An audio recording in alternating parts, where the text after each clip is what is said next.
What do you think?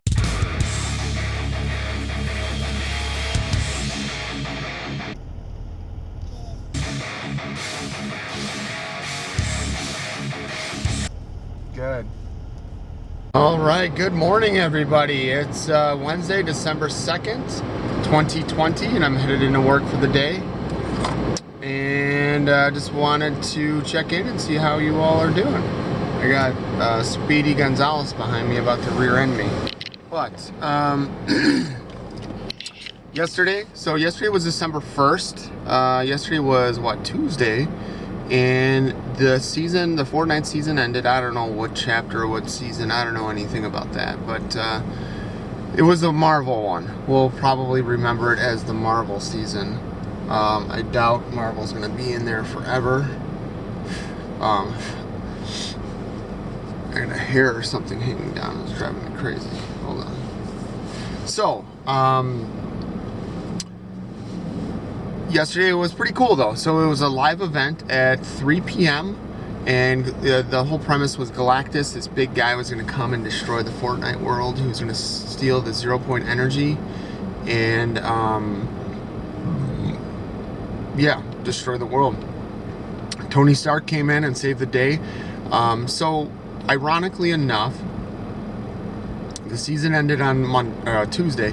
On Monday, I received my Elgato HD 60 and was able to record yesterday's events. So with that, kind of excited, to share some of that footage with you guys. So the deal is, I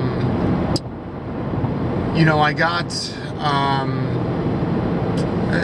so I'm able to record the audio and the video, but I can't use a mic or a headset yet. I haven't figured that out yet. So there's more pieces to that puzzle or whatever.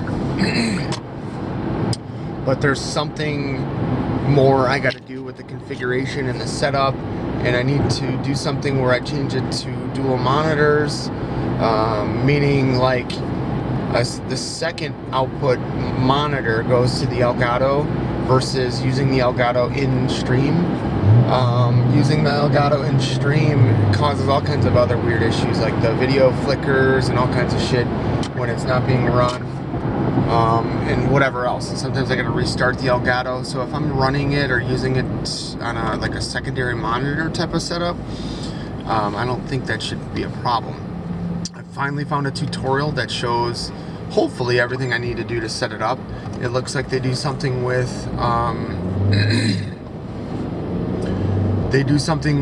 variable refresh rates. So the Elgato only needs like 60 hertz, whereas a gaming monitor, you're gonna want more or better than that. All of the computer monitors that I have are only 60 hertz. So I just ordered, I don't know when it was, within the last week, a new, to me, used graphics card. I don't even remember what model and number it is, but I should easily be able to get 120 FPS or frames per second, which I quickly realized, well, my monitor can't even handle that. So you need a monitor that can ideally match the monitor with a refresh rate that can match your FPS count that you're trying to pull. If your graphics card can provide, let's say, 120 frames per second, but your monitor can only refresh at 60 hertz, which is 60 times a second or whatever, then you're going to have something called tearing, or tearing happen, where like the video doesn't line up because it's providing it faster than it can refresh. Alright, so I don't know where I left off, but I know I was talking about monitors, refresh rates, and all that sort of stuff. So for my research, the Nintendo Switch can do 30 FPS, 30. The Xbox One can do 60. Most monitors, or probably TVs, can do 60 hertz, so that's essentially 60 FPS. Now the new graphics card that I'm going to get is going to be capable of 120 or more FPS. If I lower all the settings and all that, I could probably get, higher than that. So that brought me to the realization that my monitors can only do 60. I just have basic cheap monitors, so I'm like, shit. So I found I don't even know, I think it's an Acer. I bought something. It's used off of eBay. It was $250 and it does 240 hertz refresh rate. It's a 25-inch monitor and it should be good. I don't know. I don't know much about this stuff. All I know is I want better performance, less lag, all that sort of stuff. I'm so used to playing on laptops and shitty screens and shitty everything that I want to see what it's like to actually game without that handicap. So I found a video online that was talking about all the differences. So they had a setup for, it was sponsored by NVIDIA, but they had a setup with 60 hertz, 60 to 70 FPS, 144 hertz. And then the game was set to match that FPS, and then 240. And there was a huge jump between 60 and 144, and a little bit bigger or a little bit less of a jump from 144 to 240 or whatever. So they were using professionals, they use average guys, all that sort of stuff.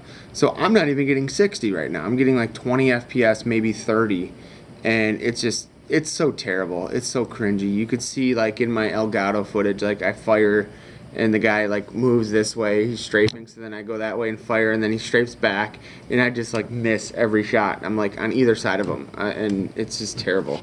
So so like I said, I ordered a used graphics card, $150. I ordered a used monitor. Normally those 240 hertz monitors are like $400, so I got that for $250. And then I ordered the replacement motherboard. So I'm in it about $500, which sounds like a lot, but normally just the graphics card is more than that, believe it or not. So I'm looking forward to, I don't know when, but within the next week or so, getting the graphics card and the monitor, and I'm going to put them to the test. I was just digging through the storage here at work, and I came across these Aerohive access points.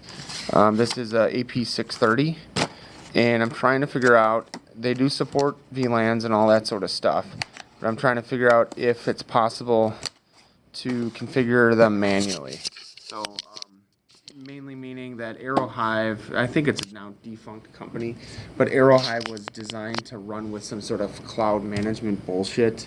It's actually pretty old tech, but I didn't know they were running stuff through the cloud back then. So I found a couple articles that talk about how to, couple articles talking about how to configure them manually or whatever, so that way they don't rely on their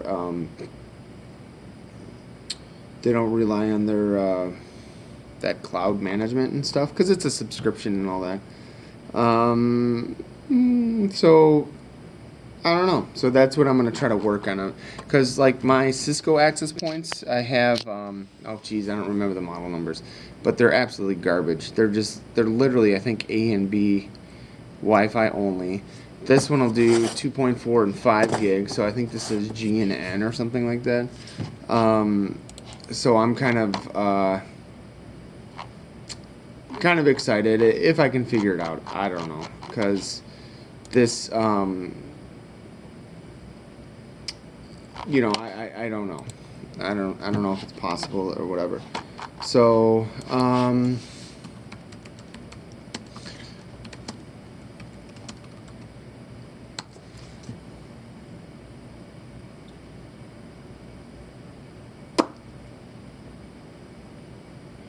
so what else?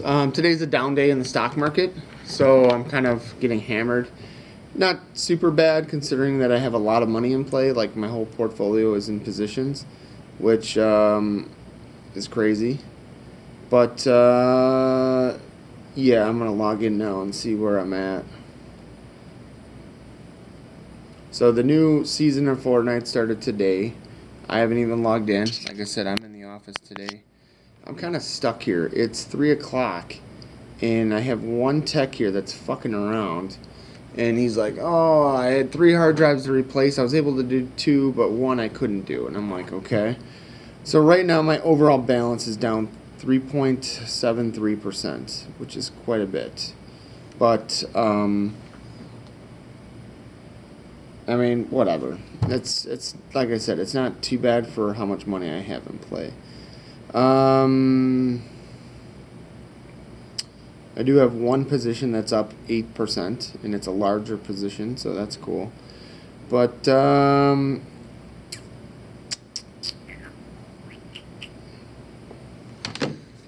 what else was I going to say? So that's kind of all that's going on. I got a few things that I need to work on tonight. Jessica needs a hand with, so she wants to, she's considering switching her Wi-Fi, or I should say her internet provider.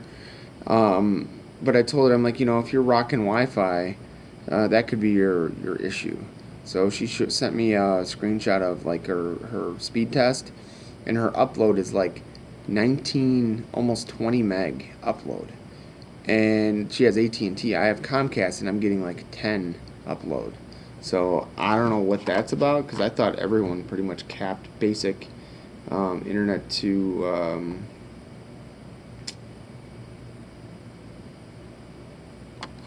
I thought they capped it to 10. So I don't know.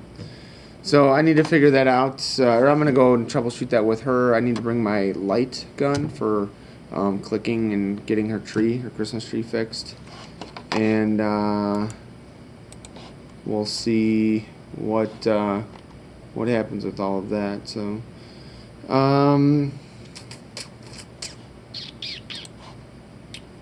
yeah. So stay tuned for more.